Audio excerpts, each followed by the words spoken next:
and it will be recording. And hopefully we'll start seeing, there it goes, number 5.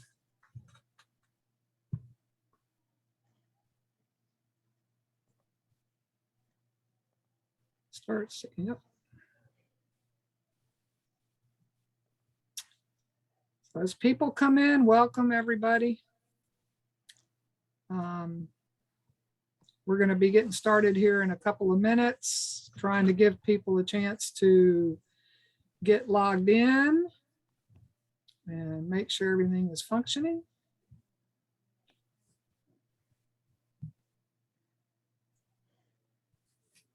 Because we have at least 31 people that registered for today, so I want to make sure that we get as many people attending before we get started.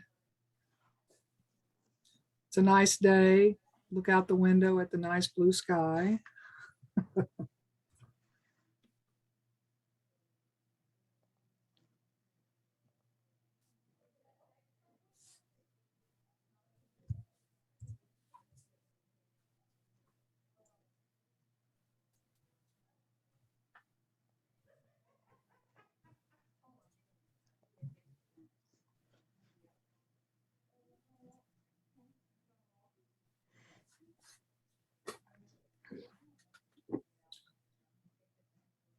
So while people are waiting and everybody's waiting, just so you know, you're in the right spot. This is our webinar today for Survivorship Month on navigating individuals with breast cancer into rehabilitation.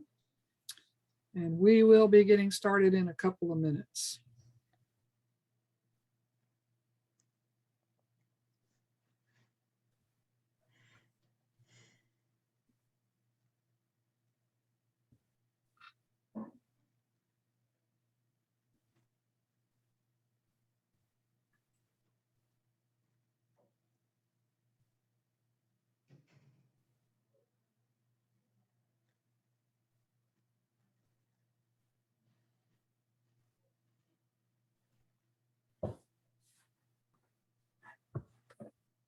Hopefully this will have no hiccups via Zoom. That's always a concern.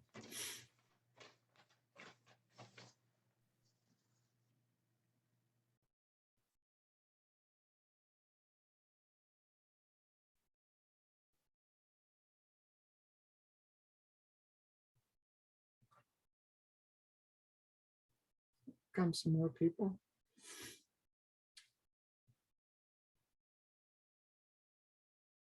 Welcome. We're going to be getting started in just a minute in the web for the webinar, just giving people enough time to log in.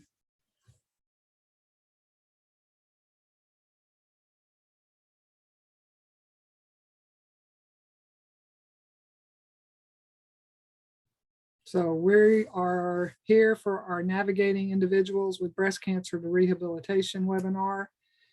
If that's where you meant to be today, you are in the right place. If not, stay anyway. I'm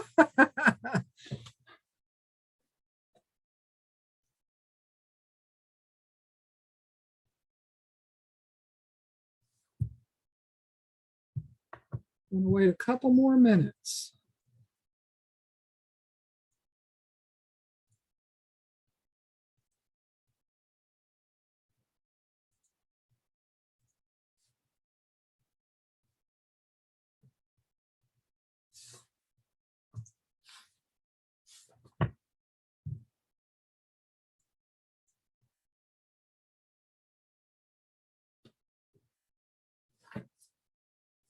Because I want to be mindful of everybody's time, and also we want to give time for questions at the end. So we don't want to be too late starting, but I do. We had a fair number of people register, so I want to make sure they have time to get in.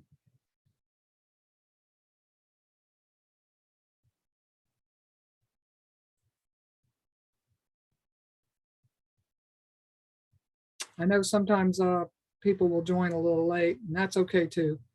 So we might give it just 1 or 2 more minutes.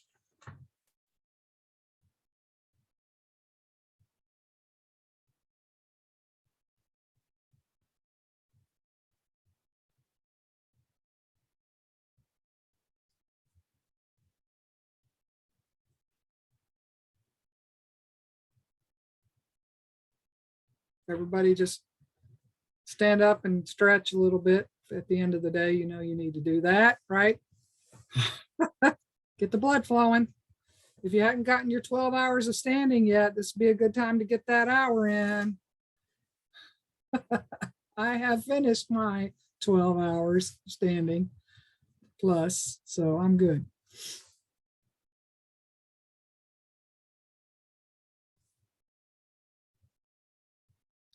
Okay, 1 more minute and then we'll get started. Hopefully people will pop in as we get going a little bit.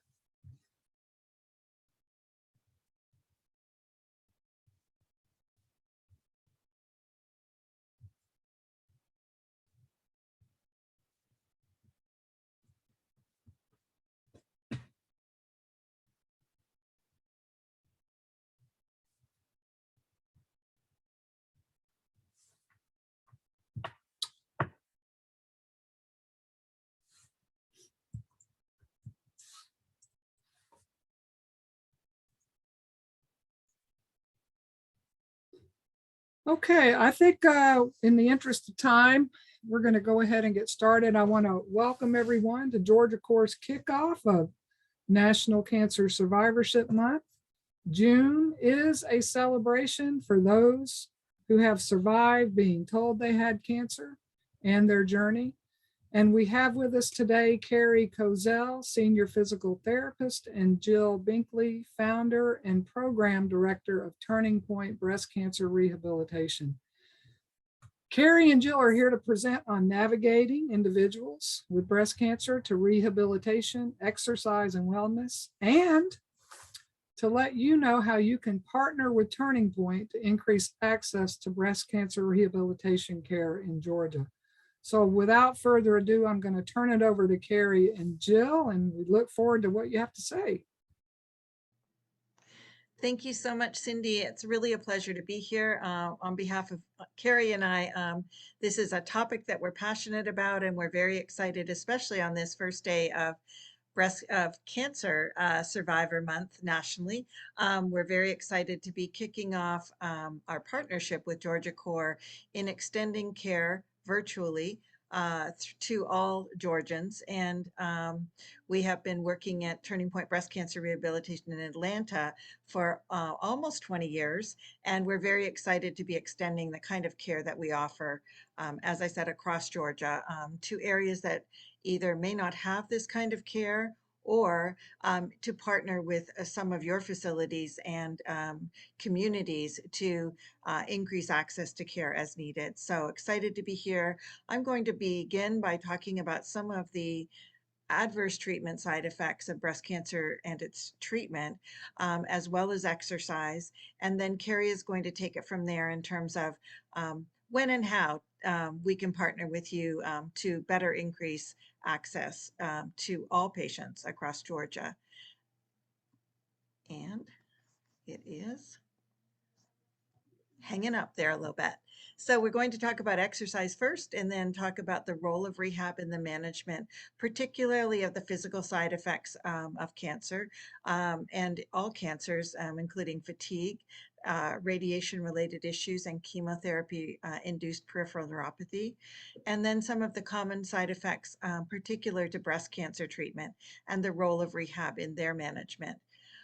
Finally, as I mentioned, we'll turn it over to Carrie to talk about how and when to navigate patients to rehab and other community resources in your area. So the need. As many of you who are already working with this population know, during and after cancer treatment, patients face many physical and emotional challenges, often challenges that they're not prepared for. And I include myself in this. I'm a breast cancer survivor, 20 years. And really that's what started me in interest in this area in trying to increase the care that we provide to patients to support them going through their treatment. Often they don't know where to turn. A person may not be able to lift their arm after surgery, may have difficulty, for example, getting their baby out of the crib in the morning, or during chemo and radiation, feeling down and fatigued, and just concerned about maybe complaining about some of these side effects of treatment because our physicians and surgeons are working so hard to save our lives, and we just don't want to complain about things that may to us feel like we should probably just accept that. um, Patients do express a strong need for education, rehab, and support kinds of recommendations after breast cancer treatment, and unfortunately these is often not met. So that's where we come in. Some of the common physical and functional challenges faced by patients during and after cancer treatment: lack of awareness of the benefits of exercise and how to return to exercise. If you are someone that has been an active exerciser, just really not sure if it's safe and how to get back at it, and whether you will ever be able to get at your original level of physical activity. Physical side effects of cancer treatment, again, all cancers, chemotherapy induced peripheral neuropathy, which we'll talk about today, radiation side effects, cancer related fatigue, arthralgia or joint pain, and other side effects of hormone and targeted therapy. And osteoporosis and cardiorespiratory morbidity are also challenges that cancer patients face. We are not going to talk as much today about osteoporosis and cardiorespiratory issues, only because of time. So, but they're definitely considerations and concerns. Some of the upper extremity issues that we see, particularly in breast cancer patients, include difficulty moving their arm, reduced mobility, chest wall issues, and functional limitations. Pain obviously is part of that, and then lymphedema. We've put it at the end only because a lot of times when healthcare providers think about breast cancer rehabilitation or cancer rehabilitation, we think about lymphedema, but actually it's only one of the many things that we can address as rehab professionals. So first, talking about exercise, it is one of those pieces of evidence that we have known for a long time, that there's a role of exercise in reducing cancer risk and recurrence. Most of the patients that we still see in our day-to-day practice often are not aware of the importance of exercise, and they'll often say to us, I never knew that. If someone had told me that, I can walk 3 or 4 times a week for half an hour. So it's an important piece that we can, a part of the recovery journey that we can play as rehab professionals. So you may be aware of this, but there's strong evidence that for all adults, exercise is important in the prevention and lowers the risk, especially in these 7 common types of cancer. So that's very much out there in the literature. And exercise during and after cancer treatment has been shown to decrease fatigue, anxiety, and depression, as well as improve physical function and quality of life. And one of the things that we used to tell our patients 2 decades ago is to be careful of exercise because it may cause lymphedema or make it worse. And in fact, we know that it does not exacerbate lymphedema, and in fact is now used as a treatment for lymphedema, which we'll talk about in that section. For cancer survivors who incorporate exercise, it's an important piece in reducing cancer recurrence, particularly has been shown in breast, colon, and prostate cancer. But in the other cancers is probably effective as well. There's just not as much evidence out there to support that. In breast cancer specifically, we know from the research that it decreases the risk of breast cancer recurrence by up to 50%, depending on the person. In patients with hormone receptor positive breast cancer, it can be as much as 50% reduction in recurrence risk. It reduces fatigue, it decreases lymphedema risk, and reduces lymphedema for those that actually have it. It improves upper extremity strength, range of motion, and function, bone health, and also is an important component in the management of chemotherapy-induced peripheral neuropathy. and then subsequent balance issues that we see that go along with CIPN. Finally, an important part of our management of some of the joint pain that comes related to some of the hormone therapies that patients may be given as part of their treatment. So starting with chemotherapy-induced peripheral neuropathy, um, it is a symmetrical distal polyneuropathy. So we see it mostly bilaterally in particularly fingers and hands and feet and toes. Um, it is similar to the signs and symptoms of peripheral neuropathy or peripheral nerve dysfunction and can include numbness, tingling, and weakness. And it's a consequence of nerve damage caused by chemotherapeutic agents. And we particularly see it with the taxanes, but some of the other chemotherapy drugs as well. It's dose dependent. So as a person goes through multiple series of chemotherapy treatments, it tends to get worse.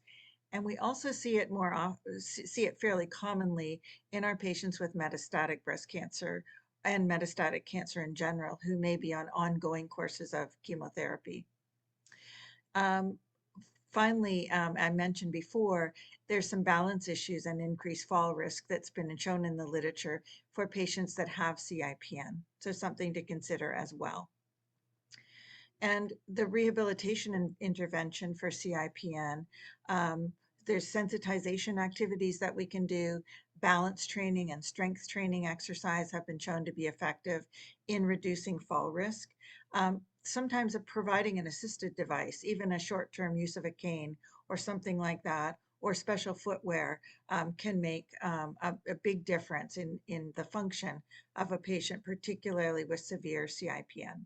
So there are a role to play in terms of your patients who have CIPN and a referral to rehabilitation. So radiation, we always talk about it, the gift that keeps on giving. It is, there's a number of complications or side effects that are common. Radiation pneumonitis and fibrosis, particularly we see that in patients obviously with thoracic radiation like breast cancer patients. Cardiotoxicity can be a factor. Changes to the skin and fascia and muscle in the area that's radiated. And we see this a lot in our breast cancer patients where we'll see tightening of the tissues, initial inflammatory response, but tightening of the connective tissues, the skin, the muscle underlying it. And that can contribute to decrease in arm and shoulder mobility and chest wall mobility as well. Interestingly, we see it up to 4 years post-radiation, so it's not uncommon for our patients to come to us 2 years out, and we sort of warn them of that as well, that they may have had full range of motion, but with time, they may get a progressive loss of motion again. It's also dose dependent, and it tends to be worse with impairment in mobility, so difficulty with shoulder problems, for example, pre-radiation. So one of the things that we're working to try and encourage healthcare providers to do is to refer their patients early, even preoperatively, and so that we can actually address some of those issues before they have radiation. And certainly want to have range of motion back, say, after surgery, but before radiation. We know that radiation also increases lymphedema risk due to the direct effect on the lymph nodes and can cause, in some cases, but it's fairly rare, other kinds of neuropathies. So some of the things that we do in the rehab world with radiation effects is simply adapting exercise related to some of the cardiopulmonary symptoms that our patients may experience. So having them change the way they exercise, the frequency, the intensity as they can build up. They may need to be slower in building up a return to exercise. Soft tissue mobility and range of motion. We treat it with manual therapy, exercise, stretching. Also for the people that have a increased risk of lymphedema, trying to do surveillance, which we'll talk about when we get to the lymphedema piece, and management. So really watching for lymphedema and early signs of that. And then intervention for neuropathy. That's similar to what I talked about with CIPN. Fatigue. Again, if you're working in the oncology world, this is one of the most common side effects that we see in our patients going through chemotherapy, radiation, and even some fatigue following surgery.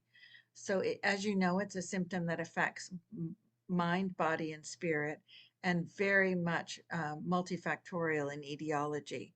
So all of these things contribute. It's chemotherapy, but not just chemotherapy, radiation, nutrition issues, anemia, sleep disturbances that are not uncommon in our patients, pain, stress, deconditioning, and depression can all contribute to this whole body syndrome that is cancer related fatigue.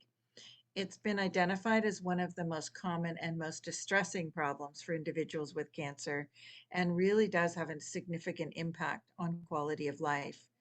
A lot of times we hear it from our patients, but don't necessarily know what to do about it or how to suggest they address it and deal with it. And it is something that we work very much with in the rehab world. Um, First of all, research is very clear that aerobic exercise and strength training reduce fatigue in patients both during and after cancer treatment. So that's one piece that we of a role that we can play in patients with fatigue. Other approaches include energy management, really helping patients understand how to prioritize their activities and what's important and what's not important, and adjusting that to-do list is really critical. Sleep issues, really trying to make sure that we address things like, are they comfortable when they're sleeping? Can we adapt how they're sleeping in the position? And that can make a huge difference. And there's quite a long list of things that we can provide in terms of advice for better sleep, and that can improve fatigue. Pain management, both addressing um, tight and sore and painful issues such as cording that we'll discuss in a couple of moments, and inability to move their hand and arm, that kind of thing. If we can address those issues, it can also help get better sleep and then again reduce fatigue. Stress management, such as yoga and mindfulness, can be really beneficial to patients that are experiencing fatigue. Obviously, the medical management of depression is important when that seems to be applicable, as well as nutrition options. Briefly want to just touch on the side effects of hormonal therapy, particularly as they relate again to rehabilitation. So there's many other side effects of tamoxifen and the aromatase inhibitors, but the kinds of things that we can address with our patients are with tamoxifen, hot flashes, vaginal dryness, reduced libido. With aromatase inhibitors, some of the side effects that we can address and deal with in the rehab world are osteoporosis or osteopenia, joint arthralgia, carpal tunnel syndrome, tenosynovitis, and those kinds of inflammatory joint conditions that we see with the aromatase inhibitors. And also some patients experience who have existing osteoarthritis may experience worsening of those symptoms. So this group of side effects of hormone therapy we can address in rehab, and we do address it on a day-to-day basis. Again, I keep bringing up exercise, but it has been shown to reduce side effects related to tamoxifen and aromatase inhibitors, particularly muscle and joint pain and stiffness, as well as strengthening and aerobic exercise that is weight bearing can reduce osteopenia and address osteoporosis as well. We can also provide important care and advice for issues related to pelvic floor dysfunction. And that may be an area that people aren't familiar with, but we do address that as well. Some of the upper extremity, chest wall, and functional limitations, just wanted to talk about. These are specific to breast cancer now. And I just wanted to sort of share some of the kinds of things that we see and address in our daily practice. So I think I've already mentioned this, pain, reduced mobility, axillary cording, which is unique to breast cancer. And I'll show you some examples and pictures of that in a moment. Generally decreased function. That patient or that person that has difficulty lifting their baby out of the crib, reaching overhead, those kinds of things, decreased function, and lymphedema. So I'm just going to quickly go through a few pictures just to kind of, I think we can almost imagine how painful and how this could influence sleep, and this could influence not just shoulder mobility, but chest wall mobility. So this is a patient who is about 2 weeks post-op. She has a drain in, and she's had a mastectomy with a tissue expander reconstruction. And some of the areas of tightness around the tissue expander, the drain itself, can cause limitations.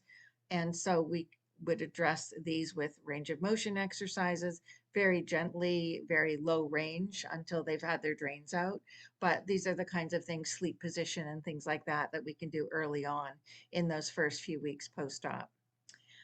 This is a patient that's longer out. She's about 6 to 8 weeks post-radiation and mastectomy. And you can almost visualize that tight surgical incision, the tightness of her pectoral muscle in the front of the chest. She has axillary cording. And then in the back of her shoulder, the back of the armpit, decreased extensibility of the latissimus muscle in the posterior wall of the axilla. So some of that long-term tightness that we see can be visualized there. This is a picture of axillary cording. As I said, it's unique to breast cancer. We see it in about 60 to 70% of patients, maybe more, after either mastectomy, axillary node removal, but also with lumpectomies on only 1 or 2 nodes. It tends to be more significant with more nodes removed. It can be very painful, can limit range of motion. It's tight tissue bands, and from what we know from biopsies that have been taken of this tissue, it tends to be a combination of lymph ducts and scar tissue that again is sort of unique in the breast cancer world, and it's very amenable to treatment. So people do very well with stretching and manual techniques, can improve that significantly. This is just another picture of some of the other things that we see. This is a patient that's had a latissimus flap reconstruction. So tissue is taken from the back and moved around to the front to make the breast mound. But you can see that the donor site itself here will often see swelling, sometimes seroma, tightness of tightness of the scar, and weakness can develop because of the impact on the latissimus muscle that can be overcome, but with some rehab and strengthening exercises. So just to kind of give you a little bit of a snapshot of some of the things we see in our patients post-op. With respect to sort of overall function and participation restrictions among cancer survivors, so this is all cancer, not just breast cancer, and this is very old. It's from back in 2006, and I include that on purpose because unfortunately this hasn't changed. So this is a problem that has existed for several decades. We still haven't made a lot of impact on these kinds of numbers, but you can see in the dark green, individuals that have never experienced cancer, have generally some difficulty with activities of daily living and things like walking and standing. Less than 10% of individuals that have not had cancer, just across the population of adults, have issues. But you can see in patients that have had cancer, either less than 5 years or 5 years plus, a much more significant number of us have long-term, both short and long-term participation restrictions. So that's something that exists out there. It still exists. And unfortunately, a lot of our patients that we see, and it's in the literature, still talk about that, didn't want to really complain about this because, my doctors have saved my life and that's wonderful. And I just assumed I'd have to live with it. And so that is what we're seeing when we sort of look across at the function of cancer survivors. So specifically in breast cancer treatment, this has been looked at a lot. Limitations in upper extremity function are well documented, and really with the accompanying reduction in quality of life and difficulty doing activities of daily living. So there's a lot of evidence supporting physical therapy and exercise in improving mobility, function, and quality of life. during and after breast cancer treatment. So ideally, again, during treatment, seeing people as they are either pre-op, early post-op, and moving on through their treatment, whether that be chemotherapy or radiation or both. So there's systematic reviews out there that have concluded that physical therapy results in a significant improvement in shoulder range of motion and improvements in strength. Early physical therapy and management of cording has also been shown to improve range of motion, decrease pain, and actually reduce lymphedema risk. So in those patients that we can actually see and treat their axillary cording, we also know that we are reducing their lymphedema risk. And that's a really important point that a lot of people are not aware of. And finally, physical activity and exercise has been shown to increase function and improve quality of life during and after treatment. And finally, on to lymphedema. And it's just a nutshell on a broad amount of research on lymphedema that's out there. As you are probably aware, it's a chronic progressive disorder. Secondary lymphedema, which is what we're talking about, is the impairment of lymph flow um, from the tissues into the blood circulation. And it's due to the damage of the lymph system itself. And so when we're looking at breast cancer specifically, and most cancers, it's typically a result of the removal of lymph nodes or blockage of lymph nodes due to scarring and radiation. So those damaged or impaired lymphatic vessels result in an accumulation of fluid in the interstitial space of, say, the arm. It also is something that happens in the lower extremity in patients that have pelvic and other kinds of cancers that affect the lower extremity. So the risk factors in breast cancer patients are very well known now. The number of nodes removed, the more nodes that are removed, the greater the risk of having lymphedema. Radiation therapy is also a risk factor because of the lymph node fibrosis that's caused by radiation. And the soft tissue fibrosis around the area as well can reduce the capacity of the lymph system to get rid of that fluid. A higher BMI is also a risk, as well as triggers such as arm infection and injury. Although they're not actually causes, the causes are already there with radiation and lymph nodes, but arm infection and injury can cause an inflammation that may trigger lymphedema because you're putting an extra stress on a system that's already has lower capacity due to the damage to the lymph system. And this is basically a very quick evidence-based approach to lymphedema risk reduction and management. So sort of what do we do when you refer a patient to us or when we're seeing a patient? But all patients, we feel, need to understand their own individual lymphedema risk because if you look on a website, they won't necessarily know whether they're at high risk or low risk. So really educating and empowering cancer survivors to know their own individual risk is important. And then what can they do to decrease their risk? Avoiding triggers, maintaining and reducing BMI, resistance and aerobic exercise has been shown to decrease risk. And then ongoing detection so that we detect it early and we can be much more effective in the management of lymphedema if we detect it and manage it and treat it early. So obtaining baseline measurements on arm volume, in our case in breast cancer patients, and then ongoing surveillance to detect that early lymphedema when it occurs.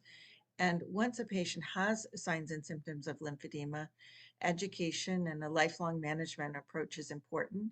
This is not something that is just a one-off treatment. This is a chronic condition, so patients need to know how to manage it on their own, and we need to empower them with that information, but as well as when to come back in and seek us out again if it's not staying under control or any new kind of swelling. Resistance and aerobic exercise is used as a management. That pumping action of exercise helps to decrease lymphedema. And compression is sort of a go-to for lymphedema, either garments such as sleeves and gloves or bandaging. And finally, manual lymph drainage, which is a very light massage, is often used as part of the management approach, either teaching patients to do it themselves, us as therapists doing it. There's a little bit less evidence to support it, and it's very time consuming. So it wouldn't be our first go-to, but it is something you'll hear about in the lymphedema management world. And now I'm going to turn it over to Carrie. Who's going to talk a little bit more about the timing of rehab and referring patients. Right. Thanks, Jill. So now that we've kind of talked about the things that you may already be hearing patients are experiencing or may hear in the future for reasons to refer, now we're going to kind of talk a little bit more of the how do you refer and when do you refer?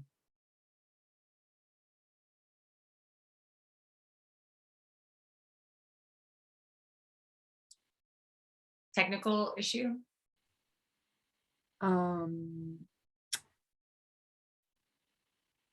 Oh, there we go. Okay. There we go. So we made it.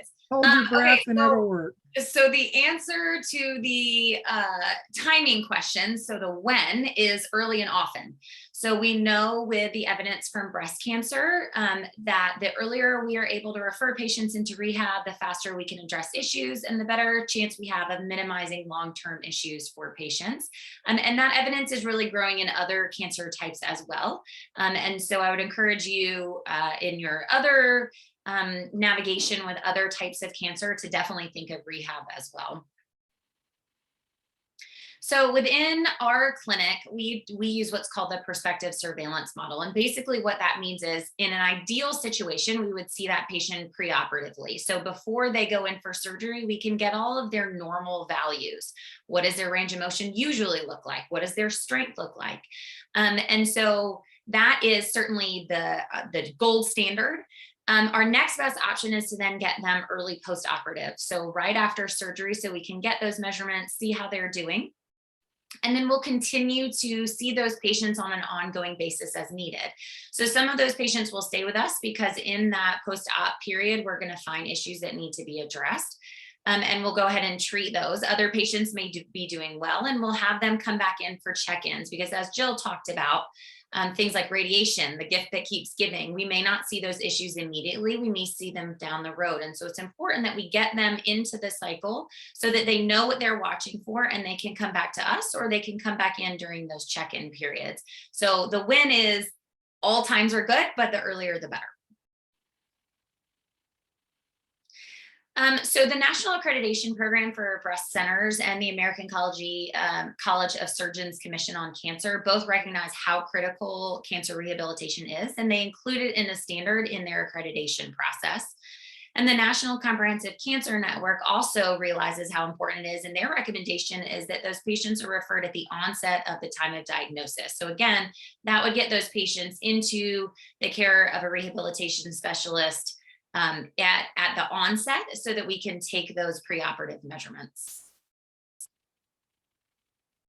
So we know that 60 to 90% of cancer patients are going to have some issue that is amenable to therapy.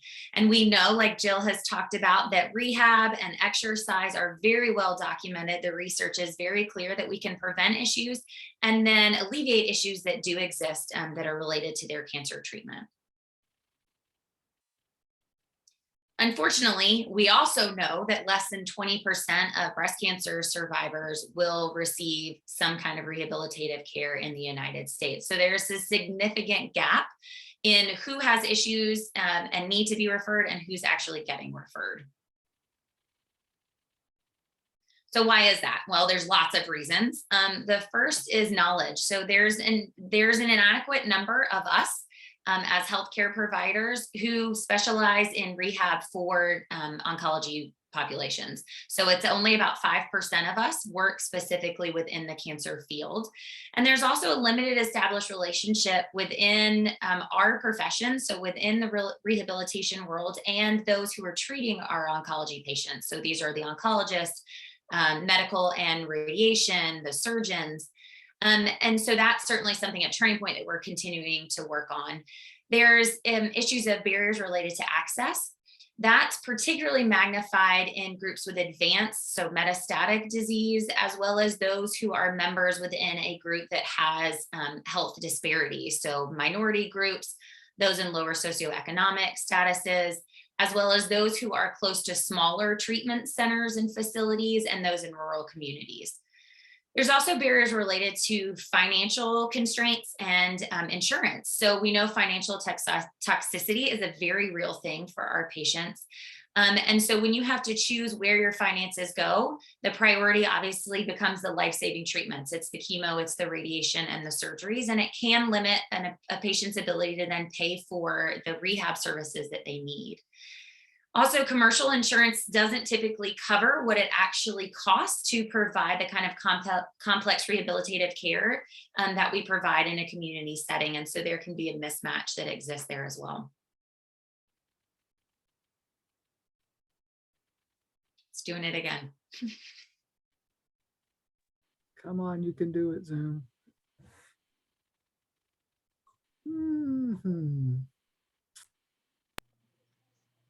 Sorry, I am. You are clicking. I Yeah. believe you. There we go. Okay, so here comes a really important part. So we've talked a little bit about kind of the depressing statistics, and now it becomes, how can you help us to change those statistics? How do we improve that 20% referral rate?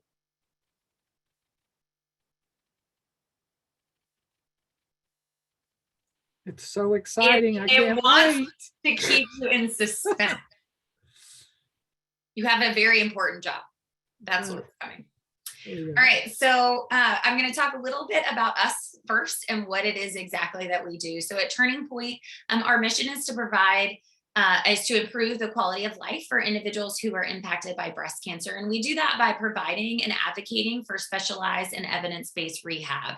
And while we do that, we work hard to reduce barriers to care, things like socioeconomic status, racial, cultural, and geographic barriers. We are a freestanding clinic that's based in Sandy Springs, so we're in Atlanta. But we do have a satellite clinic that's in downtown Atlanta that helps to better serve the unmet needs of Black breast cancer survivors.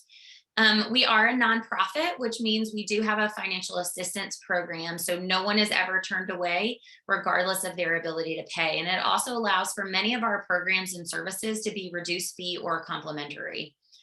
And we're really able to do that because of grants and donors and the fundraising support that we receive from the community. And that really fuels that financial assistance program, but it also helps make up that difference that I mentioned before with insurance and the mismatch of what it costs to provide this one-on-one care.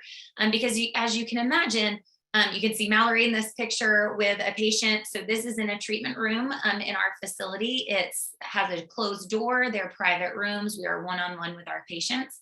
And insurance reimbursement is based a little bit more in an outpatient orthopedic setting where you might have multiple patients with one therapist in an open gym. And so you can see why that would not be an appropriate setting for our patient population. And so that those grants and donors and fundraising efforts help fuel that mismatch as well. Okay, so services that we offer. So we obviously offer, like we've talked about, the specialized breast cancer physical therapy. So we do provide education, surveillance, and management for lymphedema. We provide individual exercise as well as classes. We have monthly education events that talk about all types of survivorship issues. And those are actually multiple, typically every month. We have a dietitian on staff who provides nutritional education. We have 2 massage therapists who specialize in oncology massage therapy. We provide counseling and support groups for all stages, but we also have special programs for our patients with metastatic breast cancer. So all of these programs are offered in our Sandy Springs and Atlanta locations. But what we're going to talk about in just a couple of minutes on the next slide is really, these are also all available to patients all across the state of Georgia through telerehabilitation, with the only exception being massage therapy.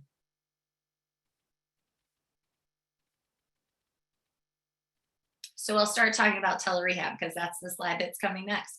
So telerehabilitation is a term that you may not be familiar with. You often hear the term telehealth or telemedicine. Telerehabilitation just means it is rehab professionals. So in our case, physical therapy, perfect. That can be provided on a digital platform. So we really switched to that, like many healthcare providers, when the pandemic hit and we had no other options. And so we became really pioneers within the field of providing that care for breast cancer survivors. And so we have since published our work that shows that we are able to provide virtual services that do meet the physical and emotional needs of our patients. And they make tremendous improvement and have excellent outcomes. And so because of that, we realized we could use this to help reduce some of those barriers that we talked about to our patients who are across the state and don't have access to rehabilitation services for one or more of those barriers that we talked about. And so we've continued over the last 2+ years now to offer those virtual services so that we're now seeing patients all across the state. So to give you a little bit of idea of what happens in physical therapy on a computer, really everything that happens in the clinic for the most part. I guide my patients through some of the things that I need to know with their hands because I don't have my hands there. But I'm able to assess, so you can see this picture on the left around that incision, you can see there's a little bit of puffing up that is there. So I know there's some seroma, so some fluid under there. On that right side, on her upper right shoulder, you can see some of that radiation burn that's coming through to the back of her chest wall. And on the picture of the bottom, you can see the cording that Jill talked about earlier, kind of running right into the armpit and then the upper arm there. So we're able to assess all of those things. And then I'm going to guide that patient through learning how to treat those through stretches, through manual techniques that I can walk the patient or a caregiver through how to treat those at home. So also we provide exercise instruction. So this is me actually on the right side on the floor and standing. So you can see I go through every motion with my patients. I'm watching them perform them, giving feedback. So that's really a one-on-one exercise session the whole time. We can also manage lymphedema if a patient has it, as well as monitoring them in that prospective surveillance that we talked about. So this is a patient going through self-measurements that we walk patients through. We send a kit so that they have all the supplies they need. And this is a technique that Kristen Campbell and some researchers out of Canada really came up with and have validated in the research. And it's been an excellent way for us over these last 2+ years to monitor arm volume in our patients. We also have lots of PowerPoints now that we use during our sessions so that we can really teach all of that important information that can sometimes be difficult to digest because there's so much to learn. And so we can screen share just like we're doing now within our sessions. And so patients can see those and we can talk about all of those things. So that can happen in the individual session, but like I mentioned before, in our monthly education events as well. So there are a lot of ways that we can work with health systems because we realize all of you are in different health systems in different places, and that looks different depending on your facility. And so some options of how that navigation process will work within your system may look a little different, but some of the options are just a direct referral. But we also offer provider education. And so we have annual courses for healthcare providers. We also offer in-clinic internships for physical therapists. So if that's something your health system is interested in doing, sending their team to us to train, that's certainly an option. And we provide ongoing mentorship for physical therapists after they train with us as well. Because of our nonprofit status, we are able to care for patients who are uninsured or underinsured, which your health system may not be able to do. Patients on Medicaid do automatically qualify for our financial assistance program. And again, because of those grants and donors and our nonprofit status, we never turn a patient away. Again, like we've talked about telerehabilitation, your health system may not have the infrastructure or the reimbursement of capabilities to provide those virtual services for patients who may live further even from your healthcare system. And we can offer those services. And then we have lots of ways to partner and collaborate with health systems in whatever unique needs that exist within your community. We can help meet those. So we'll talk a little on the next slide about those specifically. So some of those specific partnerships that we already have going currently is that we do partner with Grady and the Center for Black Women's Wellness to help serve Black breast cancer survivors in Atlanta specifically. We've also trained from Phoebe Putney, which is a more rural community in Albany hospital, came and trained with us. So again, that is an option as well. We do teach at physical therapy programs across the state so that we're educating physical therapy students as well. And then we do have a global partnership. So we work with other physical therapists that are international to help reduce disparity and fill that gap. Again, that 20% referral in the United States is not unique to the United States. And really, even what you're doing right now is a partnership. So Jill mentioned this is the kickoff to our partnership with Georgia Core, which we're so thankful for. And this is through a grant that is with the Georgia Baptist Foundation that is help funding this partnership. And so we're really working to educate navigators like yourself all across Georgia in a statewide initiative so that we can improve that access, so that we can reduce the number of patients that are going without rehabilitative care. And really with the importance and the stress of being regardless of where that patient lives in the state, so that wherever they are, that we can provide that care for patients. So a little more on the direct referral, if that is an option for you, it's certainly probably the fastest route to getting patients in the clinic ASAP. So if you want to start referring this week, that's probably the easiest way to do it. And again, we see patients preoperatively in that ideal situation, but certainly at any point during or after their breast cancer care. They do not need to be in active treatment for us to see them again, because a lot of those issues can come back months and even years later. And remember that regardless of when or why that patient's being referred, we can see them virtually. Referrals can come to us through the phone, the fax, email, and directly from healthcare providers. Or we can have patients call us directly, and then we'll help facilitate that referral process for them. So that contact information is there, but so you don't have to write that down. It's also in the chat if you want to just copy that out so that you have all of that information. So our phone and our fax, our email. Please do take a look at our website that has a lot of that information because I know we've gone through so much really quickly, but it's all there. And definitely follow us on social media. You can keep up with the events that we have, so you can definitely mention those to your patients as well.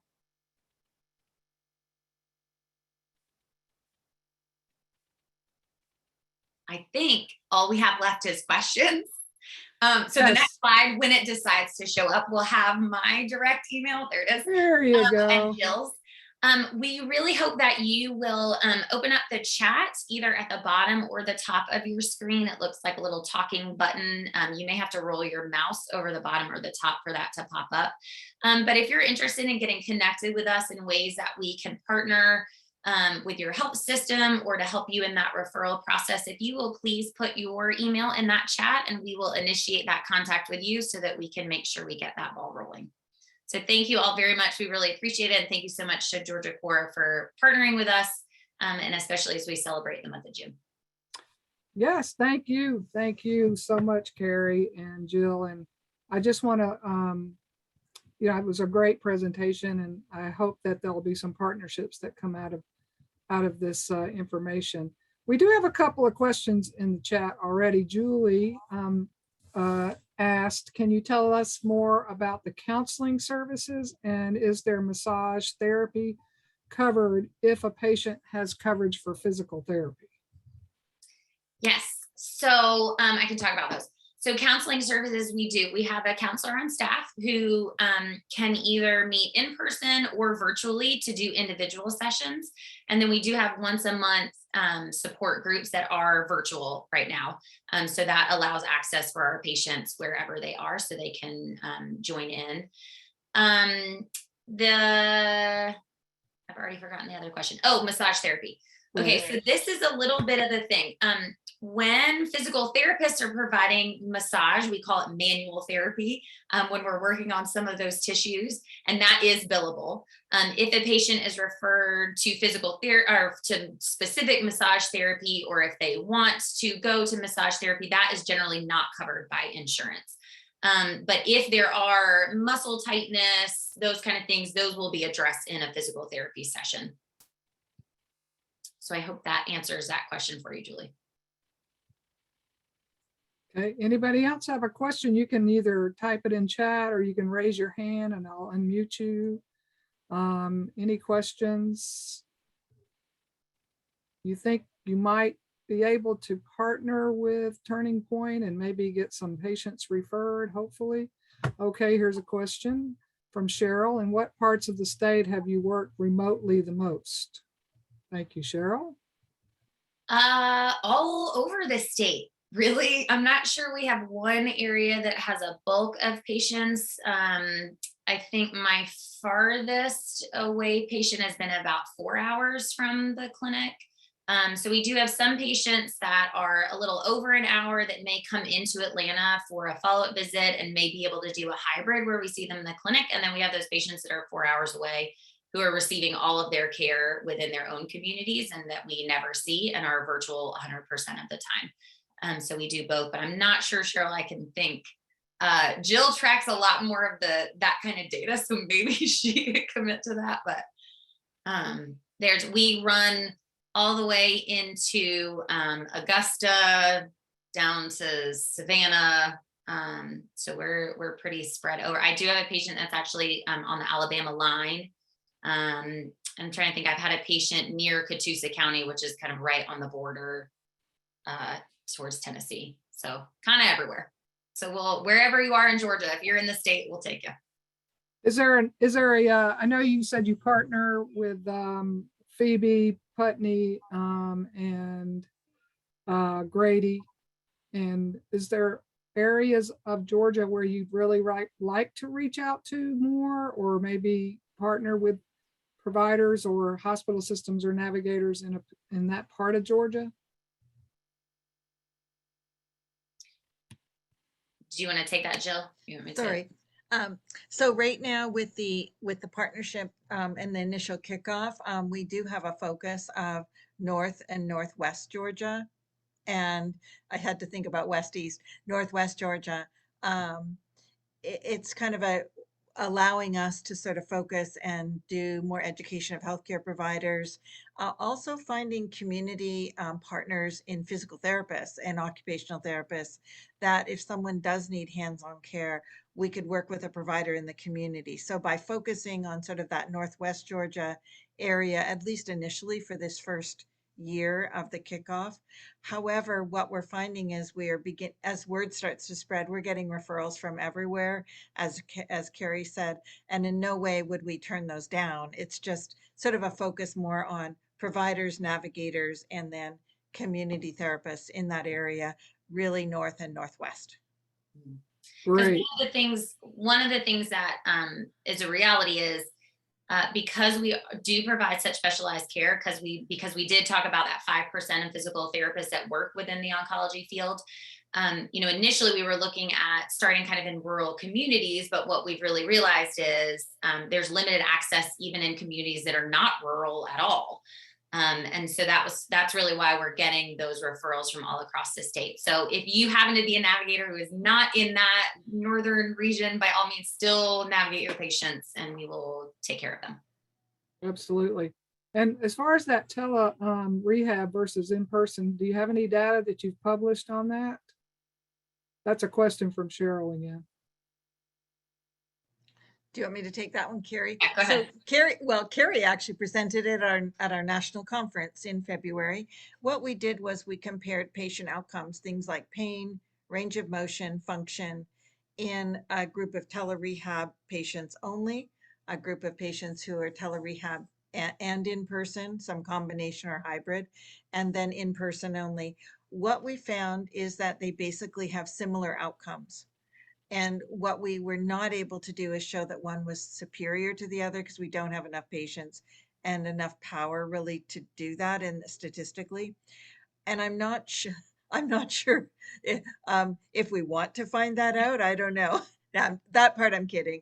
But it would take a lot of patience to really look at whether one's superior. But we certainly know from our data, we had enough people in our groups to really conclude that they do as well. Um, and so we'd have to delve a lot deeper into the individual treatments, what made a difference when they're in the clinic. Is there something about being in a clinic with hands-on, and what hands-on, and so on? So that would be a lot more complex, but we do know that they seem to be doing as well. More research to come. Yes. So we have a couple minutes left of our hour, and I want to be mindful of everybody's time. So I do want to give the attendees that are here with us, and I greatly appreciate y'all coming and attending the webinar. A little bit, another minute or so. If you have any questions, you can type it into the chat. You can raise your hand and I'll unmute you if you want to talk. I really, really appreciate this kickoff to Survivorship Month. I think it's great. For those who are attending, you should be getting an email at the end of the webinar with a link to a survey evaluation. And once you complete that, it's a short one.